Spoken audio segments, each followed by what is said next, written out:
Madam Chair, my redirect just real quickly. All right. So if I'm hearing you correctly, what you're saying is the waivers that are expired, we basically have no option on those. And with regard to like our limited benefits, we would just simply have to reapply and see where we wind up.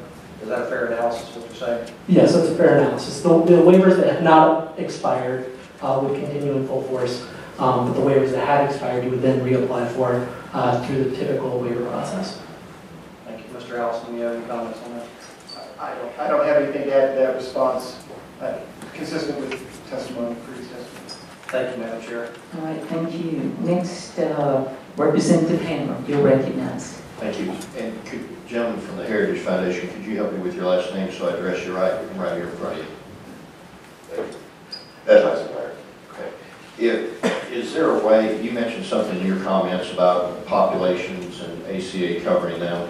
Is there a way to identify populations by circumstances that would relate to assistance to that particular adult population and it not conflict with the Affordable Care Act? For example, if we went in and identified single adult individuals who have chosen not to work for whatever reason, if we were to identify that population, is there any way that we can single them out and not violate the Affordable Care Act?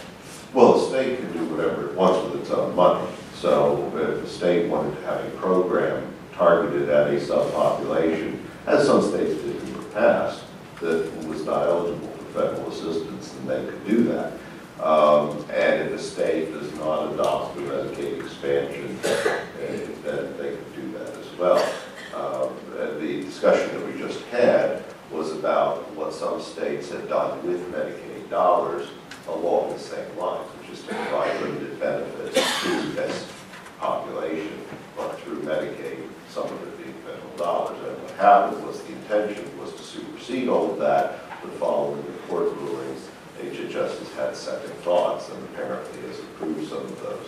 I mean, you're in a very interesting situation because if you do not have if the state does not adopt the expansion, in theory, under the old rules, you could say, well, I'd like to cover certain populations, but then it would become a waiver or an optional.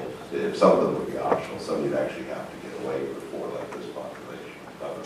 So if we did that and so all of a sudden we excluded the population out, would that population then have the ability to come back and sue us because of our previous waiver arrangements, as you were referencing? Well, the waiver arrangements is the issue see, the issue is not the waiver. The issue is whether or not they have entitlement to benefits under federal law. And so when a state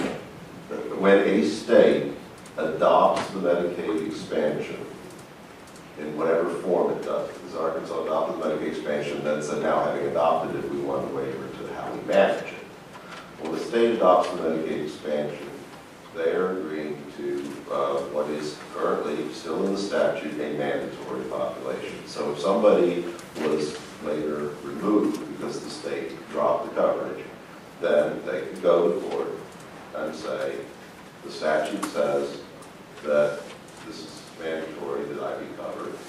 The state agreed to that, and now the state's backing out of it.